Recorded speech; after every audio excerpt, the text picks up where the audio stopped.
Neat ಪರೀಕ್ಷೆಯ ಅಕ್ರಮದ ವಿವಾದ ಇನ್ನೂ ತಣ್ಣಗಾಗಿಲ್ಲ. ಅಷ್ಟರಲ್ಲೇ ದೇಶದ ಅತಿದೊಡ್ಡ ನೇಮಕಾತಿ ಪರೀಕ್ಷೆಯಾದಂಥ ಎಸ್ಎಸ್ಸಿ ಜಿಡಿಯಲ್ಲೂ ಕೂಡ ಪೇಪರ್ ಲೀಕ್ ದಂಧೆಯ ಆಘಾತಕಾರಿ ಸುದ್ದಿ ಹೊರಬಂದಿದೆ.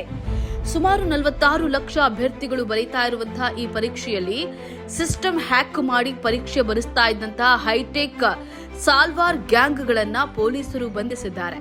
ತಲಾ ಒಬ್ಬೊಬ್ಬ ಅಭ್ಯರ್ಥಿಯಿಂದ 4 ರಿಂದ 13 ಲಕ್ಷ ರೂಪಾಯಿಗೆ ಡೀಲ್ ಕುದುರಿತಂತೆ.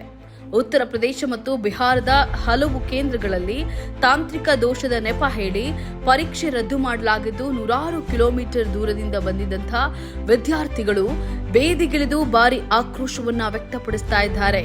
ಆದರೆ ಎಸ್ಎಸ್ಸಿ ಮಂಡಳಿ ಮಾತ್ರ ಪೇಪರ್ ಲೀಕ್ ಆಗಿಲ್ಲ, ತಾಂತ್ರಿಕ ತೊಂದರೆ ಅಷ್ಟೇ ಅಂತ ಹೇಳ್ತಾ ಇದೆ. ಆನ್ಲೈನ್ ಪರೀಕ್ಷೆಗಳು ಸೇಫ್ ಇಲ್ಲ ಅಂದ್ರೆ ಬಡ ವಿದ್ಯಾರ್ಥಿಗಳ ಭವಿಷ್ಯದ ಗತಿ ಏನು? ನಿಮ್ಮ ಅಭಿಪ್ರಾಯವನ್ನ ಕಮೆಂಟ್ ಮಾಡಿ.